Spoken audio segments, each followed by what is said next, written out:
Di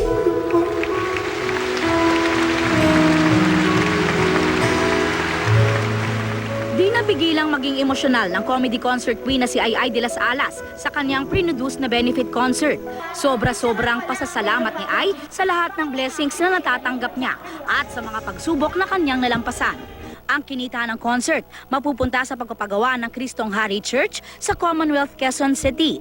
Kabilang naman sa mga nagtanghal si Pambansang Bay Alden Richards, Kylie Padilla, Ruru Madrid at Gabby Garcia. Nagpaabot din ng mensahe si Ay sa bagong parents na sina Dingdong Dantes at Marian Rivera. Congrats kay Mr. and Mrs. Dantes. And sabi ko nga kay Kambal dun sa Instagram ko, enjoy your motherhood kasi masarap maging nanay. It's a very noble career. So, habang nagpapaano ka, breastfeed, titig-titigan mo siya para makita niya na super love mo siya. Isa naman sa mga dapat abangang programa ng Kapuso Network para sa 2016, ang remake ng patok na telefantasya noong 2005, ang Encantadia. Pinagbidahan ito noon ni na Sunshine Dizon, Karil, Diana Zubiri at Iza Calzado. Ngayon, panahon naman para mapanood ng bagong henerasyon ang tinutukan noong serye. Maging ang isa sa original cast nitong si Sunshine Dizon, nasasabik na rin sa pagpapalabas ng bagong Encantadia. Wala pang napapabalitang gaganap sa mga pangunahing karakter ng telefantasya.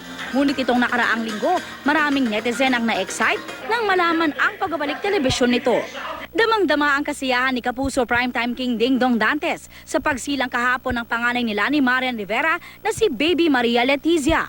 Sabi ni Dingdong sa kanyang Instagram post, maituturing daw nilang himala ang pagdating ni Baby Z sa buhay nila ni Marian. Bagong kabanata raw ito ng kanilang buhay may asawa ni Yan.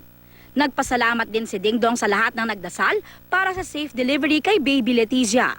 Tila patikim din ang post ni Dong kay Baby Letizia para sa Dongyan fans.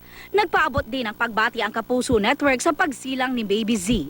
Maagang Christmas gift daw ito para sa Kapuso Royal Couple. Aubrey Carampel, GMA News.